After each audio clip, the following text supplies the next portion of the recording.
Suscríbete a nuestro canal de YouTube, Salgado Numa.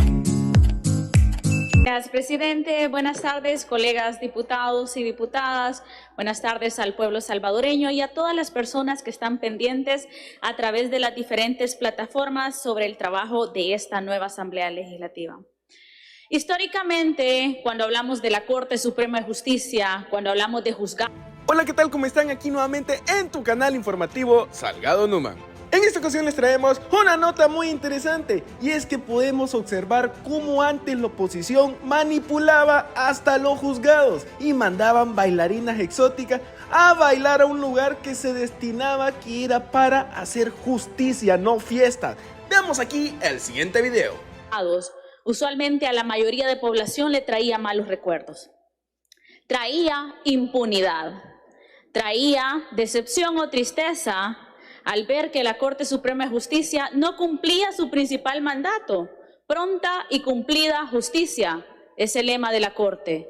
Y muchísimos salvadoreños no veían que esa pronta y cumplida justicia llegara a proteger sus derechos. ¿Y por qué? Por la historia de la Corte. ¿Qué es lo que pasaba en las salas de los juzgados? Fiestas privadas como estas. Ese era lo que se tenía en los juzgados, en la Corte Suprema de Justicia. Fiestas privadas, bailarinas. ¿Qué otra cosa pasaba en la Corte Suprema de Justicia? Impunidad. El presidente Nayib Bukele escribía hace unos días: este terrorista fue encarcelado 24 veces, y 24 veces fue liberado por el sistema judicial corrupto que estamos reformando. Quien exige que regresemos a ese sistema judicial son los que quieren que el Morro y muchos más sigan asesinando a nuestro pueblo. 24 veces dejaron libre a un pandillero. Quedaba libre mientras hacían sus fiestas privadas en las salas de la Corte Suprema de Justicia. Esta reforma viene a crear 11 nuevos tribunales que se suman al combate contra las pandillas. 11 nuevos tribunales en los cuales muchísimos salvadoreños van a encontrar finalmente la justicia, la cual también ha sido negada por un sistema judicial que poco a poco se va limpiando y depurando. Además de ello, se crean dos nuevas figuras, que son los jueces de garantía. Como todos saben, en el 2010 se creó la Ley Especial para la Intervención de las Telecomunicaciones. ¿Cómo funcionaba?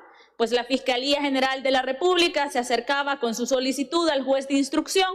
El juez de instrucción por turno se acercaba a las instalaciones y a partir de ahí daba o no el aval.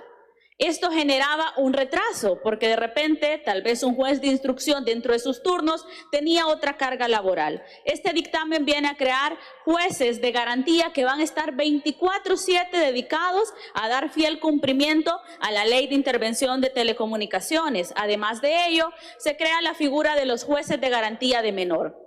Todos sabemos que la estructura de las pandillas ha estado tan bien elaborada y tan impregnada en la sociedad que dentro de sus mismos miembros habían personas, niños, adolescentes, mejor dicho, que delinquían y cometían actos ilícitos. Pero ¿qué es lo que pasa en la realidad?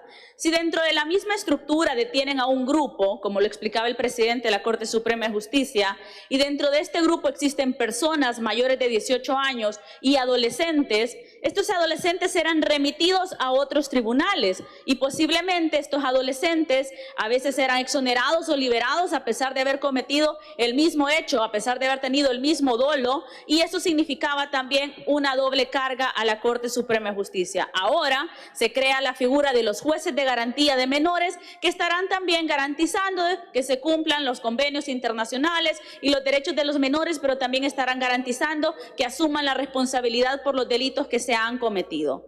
Creo que estamos ante una nueva era en la que la Corte Suprema de Justicia está sufriendo los cambios necesarios para poder responderle al pueblo salvadoreño. Quiero felicitar al presidente Nayib Bukele, a nuestro ministro de Seguridad y Justicia y a todo el trabajo en conjunto que ha hecho la Corte Suprema de Justicia para poder garantizar que el lema pronta y cumplida justicia llegue a los salvadoreños y no solo se quede escrito en las leyes. Muchísimas gracias, presidente. Gracias, diputada.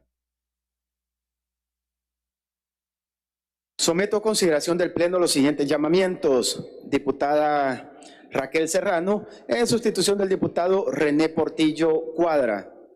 Diputado César Reyes, en sustitución de la diputada Marcela Villatoro.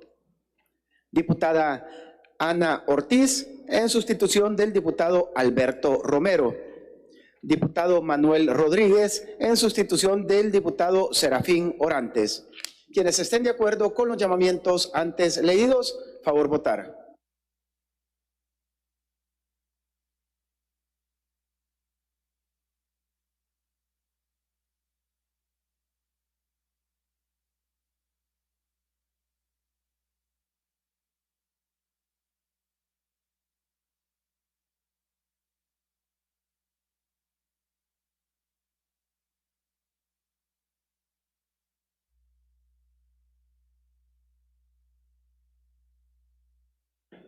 Se cierra la votación. Con 73 votos a favor, quedan aprobados los llamamientos.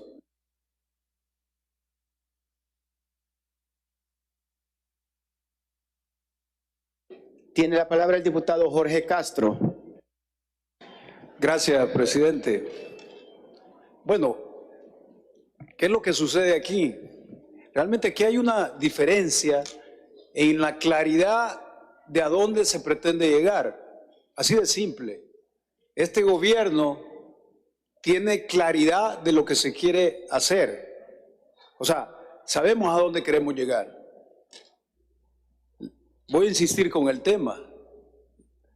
La realidad de los seres humanos es cambiante. Por eso es que las leyes deben irse adecuando a esa realidad. Los congresos, las asambleas legislativas deben de adecuarse precisamente a ese cambio de las leyes y las modificaciones respectivas. Anteriormente, lo que hacían los legisladores de esta asamblea era actuar locamente, sin ningún sentido de claridad. Empujaban por iniciativas de leyes para favorecer sectores específicos. Recibían maletines negros para poder empujar leyes o modificativas que favorecieran no al pueblo salvadoreño, sino a sectores específicos que usualmente eran los mismos. Esa era la gobernabilidad que vivía el país. Hoy en día tenemos un sentido lógico y estamos con una claridad, como dije anteriormente, de a dónde se pretende llegar en esta visión del presidente Nayib Bukele. ¿Por qué acompañamos estas iniciativas?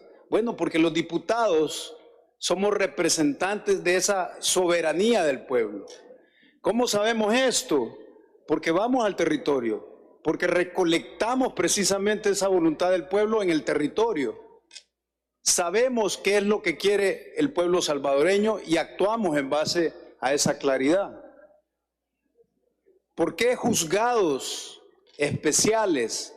Porque aquí lo que se está pretendiendo combatir es un crimen organizado. O sea, un grupo de personas que se organiza para estar cometiendo no un solo delito, sino una continuidad en el cometimiento de delitos, en la violentación del orden jurídico del país.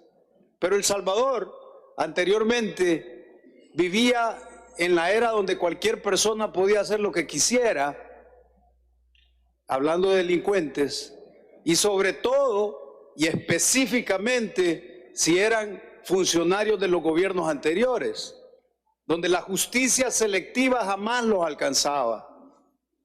Y entonces robaban por aquí, robaban por allá, y ellos dormían tranquilamente en sus casas. Eso se acabó.